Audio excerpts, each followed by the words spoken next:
Take stock in yourself. This is not another video for you just to watch and click off. This is you. This is God telling you, are you listening? Please listen. Please listen with your heart and your spirit and your mind. I need you to fully be into this teaching today. This is the teaching. Do you know the amount of faith, the amount of strength, the amount of character, the amount of faithfulness you have to have, the amount of relationship you have to have with God to go into the unknown where you know no one? You got no family, no friends, no nothing. Talk about having to completely trust in God. A God that she just converted to 5 minutes ago.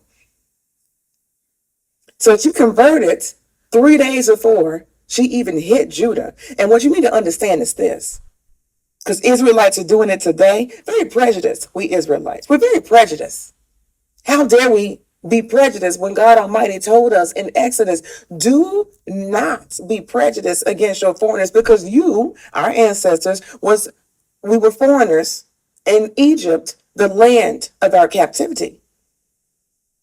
But you couldn't tell Judeans that. Judah, which I am the house of, love to be prejudiced. All you got to look at is the IUPUK and the camps and people who ain't even in the camps, but they got the camp mindset. They love to completely railroad foreigners. I do not know why they think this is not a form of hatred. It is. God can't stand that. He don't do hate. He don't do prejudices. But you must understand that Ruth was a Moabite woman.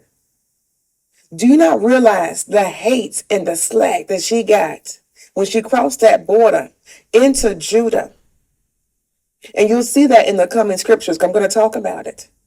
So not only is she newly converted in the faith, and she's now also poor and a widow. So she's suffering an emotional loss of a husband she was married to for 10 years. And she's got to support Naomi's emotion, and she was a hot wreck because, she just had like, call me mama. Can you imagine being on a trek for 3 days in the wilderness, having to listen to that? Can you do it? Can you support someone mentally like that and not backhand them? Not physically in your mind, you're like, I can't stand this woman. I'm going to try to make her around. I changed my mind. She didn't do that.